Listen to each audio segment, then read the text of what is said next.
All right, so we're gonna make an Aeropress. I'm gonna first break down the parts of the Aeropress, which can be a little bit confusing because there's many pieces instead of where, with the pour over, there's really only the dripper and the decanter. So this is like the base or the stem of the Aeropress. This is what's actually gonna be holding the coffee in the water. This is the plunger because it has a plastic plunger piece that we'll be using to press through the base. This is the cap. So this is gonna hold the filter, and this is basically where the water is gonna get pressed through. And then there's this, I call this like a funnel or a loader. So it can be used either to pour like ground coffee into the Aeropress without getting it all over other areas, or it can be used to set the stem or base down onto a some sort of like decanter or vessel that holds the coffee.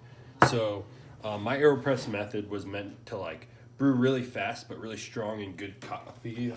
So I use 2 filters, and these are the Aeropress filters. They're really thin. So 2 filters.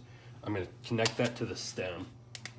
We're gonna then put that on the your decanter, and I'm actually just gonna run some hot water through it again like we would the pour over. I'm gonna go about up to the number 1, which you can see on the side here. That's about how much hot water I want to use, so right above the number 1. And then what I'm going to do is a dry press. What I'm doing here is I'm literally just getting the water through the paper filter to remove that papery taste. You're going to have to take it off. Make sure that the filter is still attached. Sometimes the filter will come off and you might need to press it back down, but as long as the filter is still attached, we're all good. Open it back up. Dump your water, and then start weighing your coffee. We're gonna use 18 grams of coffee.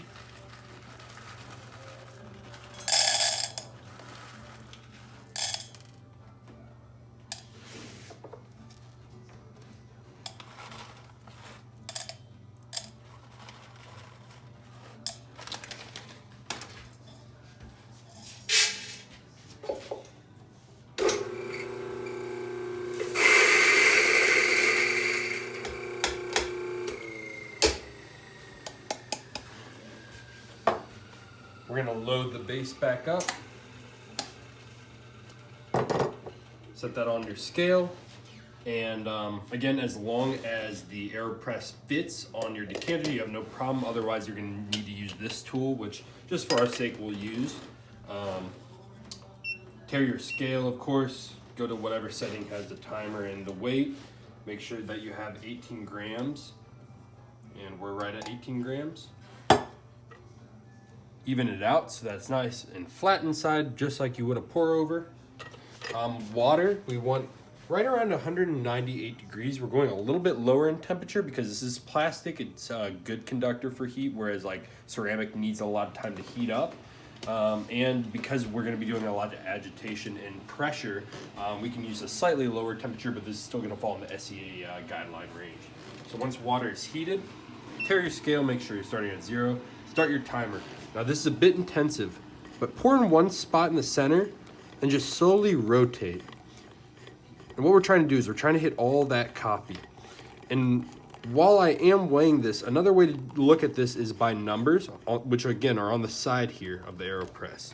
So we're gonna basically go up right above the number 4 in about 30 seconds,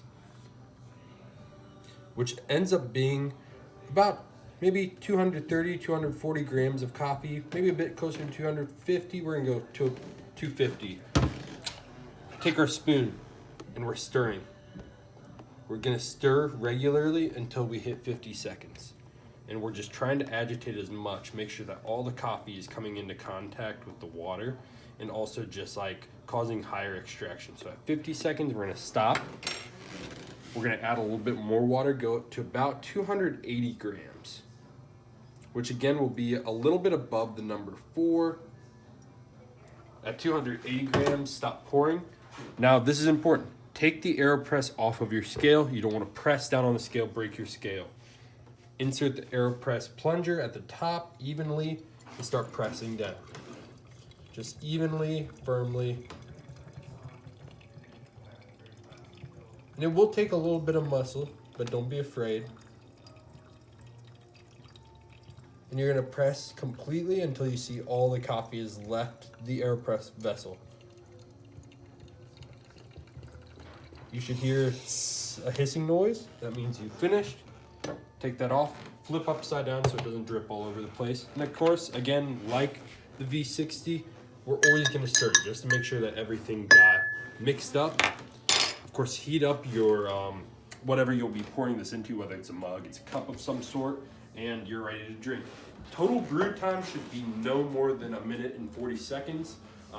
There's no reason for it to be. The whole idea was this is fast, and this will result in a very strong but balanced, good acidity, and delicious, especially for the coffee we'll be using. We'll be using a Rwandan coffee that has a good body, good sweetness, and a little bit of subtle fruitiness, and it'll be really highlighted. Those qualities will be really highlighted in the Aeropress. Whereas with the V60, the fruitiness of the Ethiopian natural